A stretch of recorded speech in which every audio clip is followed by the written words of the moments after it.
ये है ब्रिटेन की किंग चार्ल्स थर्ड और ये तस्वीरें आज से करीब 18 महीने पहले की है, जब महाराजा चार्ल्स अपनी 96 साल की मां और महारानी एलिजाबेथ सेकेंड के आखिरी रसूमात में शामिल हुए थे। तब उनकी उम्र 73 साल थी।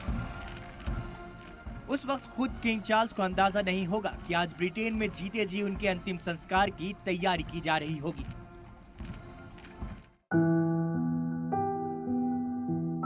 75 वर्षीय महाराजा चार्ल्स का अब से कुछ महीने पहले ही कैंसर का इलाज हुआ था। अब उनकी सेहत लगातार गिरती जा रही है। एक रिपोर्ट के मुताबिक उनकी सेहत गिरने की वजह से बकिंगम पैलेस के हुक्काम पहले से ही उनके आखिरी रसूमात की तैयारी में जुटे हुए हैं। Notification goes to the key officials of the government. Then immediately after that, the public is mentioned. It begins first with the Prime Minister, then and the others internationally. The flag is flown half-mast. खास बात यह है कि king Charles third के आखिरी रसूमात से जुड़ी तैयारी का कोड भी रखा गया है। आपको बता दें कि इससे पहले महारानी एलिजाबेथ के आखिरी रसूमात का कोड नाम ऑपरेशन लंदन ब्रिज दिया गया था।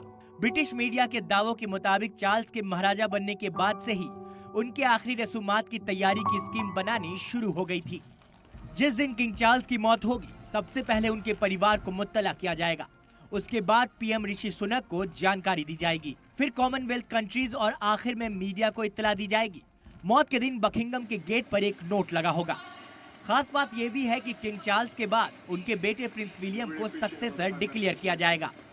वह किंग चार्ल्स थर्ड और वेल्स की राजकुमारी डायना के सबसे बड़े बेटे हैं।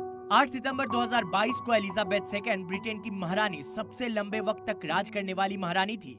उनकी भी 96 साल की उम्र में कैंसर से मौत हुई थी, जिसके बाद 8 सितंबर 2022 को एलिजाबेथ सेकेंड का शाही परंपराओं के मुताबिक आखिरी रसूमात हुआ था। आपको बता दें कि न तो किंग चार्ल्स या बकिंगम पैलेस के किसी भी अफसर ने अभी तक इस बात का इंकशाफ नहीं किया है कि उन्हें कौन सा कैंसर हुआ है, लेकिन शाही परिवार में इस वक्त महाराजा की सेहत को लेकर फिक्र बढ़ती जा रही है। ब्यूरो रिपोर्ट, सलाम टीवी।